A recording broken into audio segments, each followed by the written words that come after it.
अरे दोस्तों, एक हामिला यानी प्रेग्नेंट लड़की को कब्र में दफना दिया गया।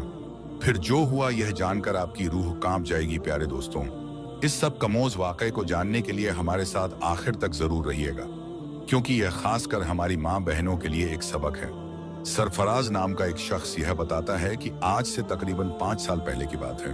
मेरा ताल्लुक एक ऐसे गिरोह से था जो चोरी किया करते थे। चोरी करने के बाद हम अलग अलग होकर कहीं छुप जाया करते थे ताकि पुलिस हमें पकड़ ना ले। एक मर्तबा रात में किसी बैंक को लूटने के बाद मैं और मेरे साथी फौरन से फरार हो गए। मेरे साथी तो फरार हो चुके थे, लेकिन मैं पुलिस की नजरों में आ गया और पुलिस मेरे पीछे पड़ गई। मैं तेजी से भागता हुआ अलग अलग रास्ते बदलता रहा और आखिरकार पुलिस की नजरों से छुपने में कामयाब हो गया। फिर मैं एक बस पर बैठ गया और दूर कहीं जाकर उतरा जहां मैं उतरा था। उस जगह के बारे में मुझे कुछ भी मालूम नहीं था। मुझे बस एक ही फिक्र थी कि कहीं पुलिस मुझे पकड़ ना ले। मैं जिस जगह उतरा था वह बिल्कुल सुनसान इलाका था। दूर दूर तक कोई आबादी नजर नहीं आ रही थी। सामने एक कब्रिस्तान था, तो मैं चलते चलते कब्रिस्तान तक पहुंच गया।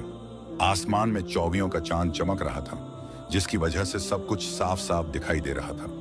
मैंने सोचा कि आज रात कब्रिस्तान में गुजार लेता हूँ, सुबह होते ही यहाँ से निकल जाऊंगा। मैं बहुत सख्त जान और मजबूत दिल का मालिक था। कभी भी मेरी हालत ऐसी नहीं हुई थी जैसी उस रात हुई थी। उस रात मैंने फैसला कर लिया कि मैं आइंदा से कोई ऐसा काम नहीं करूंगा जहां जान के लाले पड़ जाएं। मैं बुरा नहीं था, बस बुरे दोस्तों की सोहबत में पड़कर मैं बुरा बन गया था। मैं कब्रिस्तान में एक कब्र के करीब जाकर लेट गया। मेरे पास एक शॉल थी जो काफी मोटी थी। शॉल अपने ऊपर तान कर मैं सोने ही वाला था कि मुझे एक आवाज सुनाई दी। यह किसी लड़की की आवाज थी जो कह रही थी, भाई मुझे मत मारो, मैंने कुछ भी नहीं किया, मुझे मत मारो, मैं गुनाहगार नहीं हूं। यह आवाजें सुनकर जैसे मेरी रूह कांप गई। मैंने चादर अपने सर से हटाई और देखने लगा कि आखिर माजरा क्या है। जब मैंने देखा तो मेरे सामने तकरीबन 4 से 5 लड़के थे जो लड़की को घसीटते हुए कब्रिस्तान की तरफ ले जा रहे थे। उनमें से एक लड़का बोला, तुझे जरा भी शर्म नहीं आई? हम भाइयों की इज्जत तूने खाक में मिला दी। हम तो समझ रहे थे कि तू खाला के घर पर है, लेकिन अब पता चला कि तू तो हराम और नाजायज बच्चे को अपने पेट में लिए घूम रही थी। एक लड़के ने उस लड़की को पकड़ा हुआ था और बाकी 4 कब्र खोदने में मशगूल हो गए। कब्र खोदने के बाद उन्होंने लड़की को जिंदा कब्र में फेंक दिया और मिट्टी डालने लगे। यह मंजर देखकर तो मेरे होश उड़ गए। मैं हैरान रह गया। उनमें से एक लड़का बोला, जल्दी करो, कोई देख लेगा।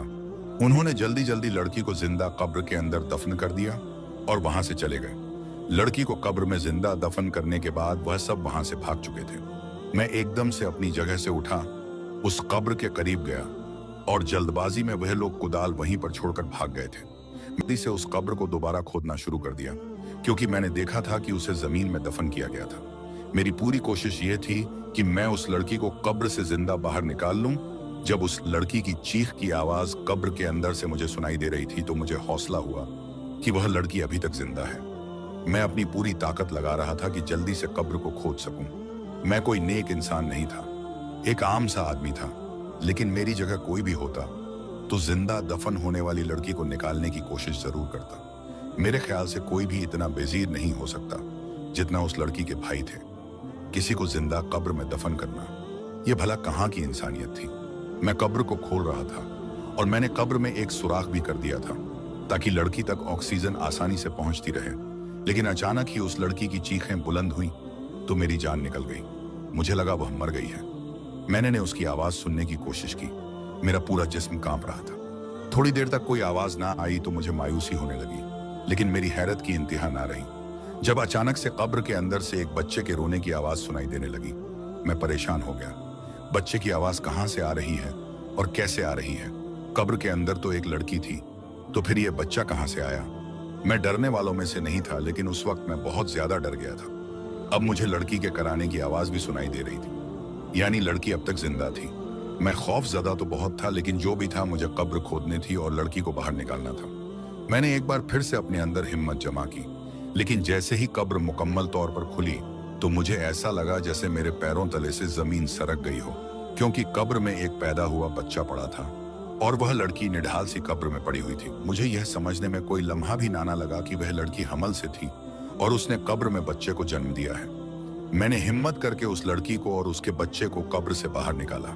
मेरी जो शॉल थी उसे मैंने उस लड़की के जिस्म पर डाल दिया।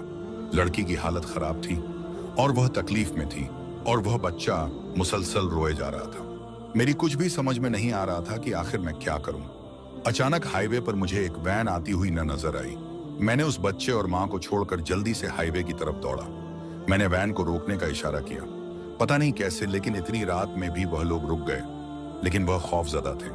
मैंने उन्हें कहा, मेरी बीवी और मैं कब्रिस्तान से गुजर रहे थे। अचानक कब्रिस्तान में मेरी बीवी को दर्द शुरू हो गया और उसकी डिलीवरी हो गई। मैंने उनसे मदद के लिए कहा। तस्दीक करने के लिए वह लोग मेरे सामने आए और उस लड़की और बच्चे को देखकर सारा मामला समझ गए और उन्हें मेरी बात पर यकीन हो गया। उनमें से एक औरत ने कहा, इन तीनों को मदद की जरूरत है।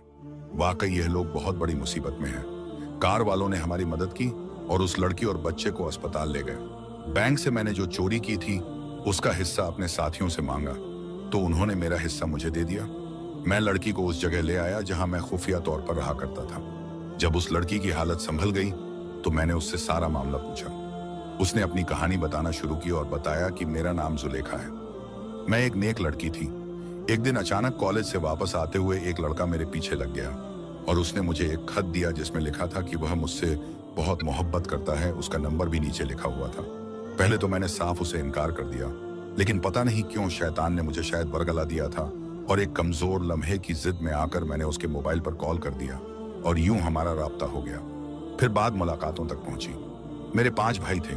जब वह काम पर बाहर चले जाते मैं उसे घर बुला लिया करती। घर पर कोई नहीं होता था। शैतान के बहकावे में आकर हमने वह गुनाह भी कर दिया जो हमें कभी नहीं करना चाहिए था और उसकी सजा में आज तक भुगत रही हूं। जब उस लड़के का नाजायज गुनाह मेरे पेट में पलने लगा तो मैंने इस बात का जिक्र अपनी खाला से किया।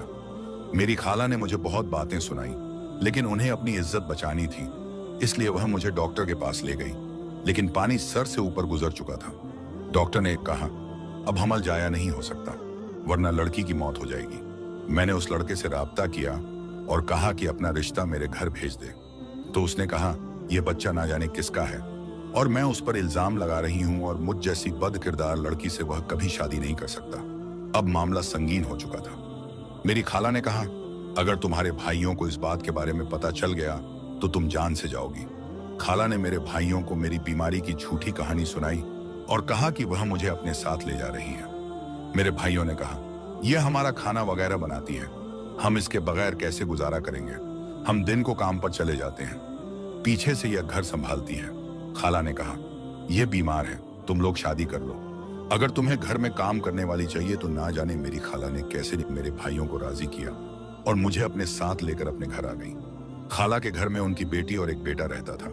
उन्हें सारी कहानी मजबूरन सुनानी पड़ी। मैंने हमल के 9 माह वहीं गुजारे, लेकिन जब मेरी डिलीवरी का वक्त करीब आया तो उस दिन मेरे भाई खाला के घर आ पहुंचे। ना जाने उन्हें यह बात कैसे मालूम हो गई। वह मुझे घसीटते हुए वापस घर ले गए और फिर वहां से रात को कब्रिस्तान ले आए और मुझे जिंदा कब्र के अंदर दफन कर दिया। जब मुझे कब्र के अंदर दफन कर दिया, मेरा दम घुटने लगा। मैं चिल्लाने लगी और अल्लाह से मदद मांग रही थी। मैं तकलीफ में रो रही थी, करा रही थी। एक तरफ तो मेरा दम घुट रहा था और दूसरी तरफ मुझे हमल का दर्द भी शुरू हो गया। मैंने सच्चे दिल से अल्लाह की बारगाह में तौबा की कि आइंदा मैं कभी कोई गुनाह ना करूंगी। मैंने गुनाह ना करने का पक्का इरादा किया और अल्लाह से दुआ मांगती रही। मैंने कहा, मैंने रोजे रखे, नमाज पढ़ी, तहज्जुद अदा की और मैं गुमराह हो गई। ऐ मेरे रब, मुझे आखिरी मौका दे दे, मुझे इस कब्र से निकाल दे। मैं सारी जिंदगी कभी कोई गुनाह ना करूंगी। अगर मेरी कोई नेकी तुझे पसंद है तो उसकी बदौलत मुझे माफ कर दे, उसके बदले मुझे आज यहाँ से निकाल दे। मैं उस वक्त जानती थी कि आधी रातों को कब्रिस्तान में कोई भी मुझे बचाने नहीं आएगा, लेकिन उस वक्त मैंने दिल से अल्लाह को पुकारा था और मेरा यकीन कामिल था, उन लोगों ने कब्र में ज्यादा मिट्टी नहीं डाली थी। इसके बाद तुम आ गए। तुमने पहली कोशिश में ही मेरे लिए हवा का रास्ता खोल दिया था। एक पल को मुझे ऐसा लगा कि शायद मेरे भाई वापस आ गए मुझे निकालने के लिए, क्योंकि उस वक्त उनके सिवा कब्रिस्तान में कोई और मौजूद नहीं था। लेकिन फिर मेरा दिमाग काम करना बंद कर चुका था, क्योंकि बच्चे की पैदाइश का वक्त करीब आ चुका था। कितनी अजीब बात है ना। मैं यह सोचकर हैरान हूं कि मेरा बच्चा कैसे बचा, जिसने अपनी पहली सांस कब्र के अंदर ली। लोग दुनिया में आते हैं और अपनी आखिरी सांसों के बाद कब्र में जाते हैं, लेकिन इस अनोखे बच्चे की जिंदगी की शुरुआत ही अनोखी थी, जिसने जिंदगी की पहली सांस कब्र के अंदर ली। मैंने अल्लाह से वादा किया था कि अब मैं कभी कोई गुनाह नहीं करूंगी। मैं अपने तमाम गुनाहों से तौबा कर चुकी हूँ। हम अपने रब को भुला दे हैं और गुनाहों में लट जाते हैं, लेकिन वह हमें कभी नहीं भूलता। मैं तहज्जुद गुजार लड़की थी, खूब इबादत करती थी, लेकिन मैं बहक गई और अपने रब को भूल बैठी। लेकिन देखो तो सही, अल्लाह ने किस तरह से मेरी मदद की। आज मैं यह सोच रही हूं कि मैंने अपने इतने मेहरबान रब की नाफरमानी क्यों की थी, उस शख्स की खातिर जिसने मुझ पर बद किरदार का इल्जाम लगाकर मुझे बीच राह में छोड़ दिया। सरफराज कहता है कि जुलेखा अपनी कहानी सुनाकर फूट फूट कर रोने लगी तो मैं भी सोच में पड़ गया। यह तमाम वाकया मेरे लिए भी बहुत इत्तेदान न था। मैं भी इस वाकये का हिस्सा था। उसी वक्त मैंने अल्लाह की बारगाह में अपने तमाम गुनाहों से सच्ची तौबा कर ली। मैंने जुलेखा के साथ निकाह करने का फैसला किया। जुलेखा से शादी का फैसला मैंने सिर्फ अपने अल्लाह की रजा के लिए किया था, ताकि अल्लाह मेरे पिछले तमाम गुनाह माफ कर दे। आज मैं इल्म रखने वाला बंदा हूँ। मैंने इस्लाम के बारे में बहुत कुछ सीखा है। मेरी बीवी औरतों को दर्स देती है और अल्लाह के फजल और करम से हम खुशहाल जिंदगी बसर कर रहे हैं। आज महसूस होता है कि जिंदगी में हर तरफ सुकून और नूर ही नूर है। सुभान अल्लाह। प्यारे दोस्तों, उम्मीद करते हैं कि आज की यह कहानी आपको पसंद आई होगी। अगर पसंद आई है तो इसे अपनी फैमिली, दोस्तों और रिश्तेदारों के साथ जरूर शेयर करें, ताकि उन्हें भी इससे इबरत हासिल हो। चैनल को सब्सक्राइब करें और कमेंट बॉक्स में अल्लाह अकबर जरूर लिखें। शुक्रिया। अल्लाह हाफिज।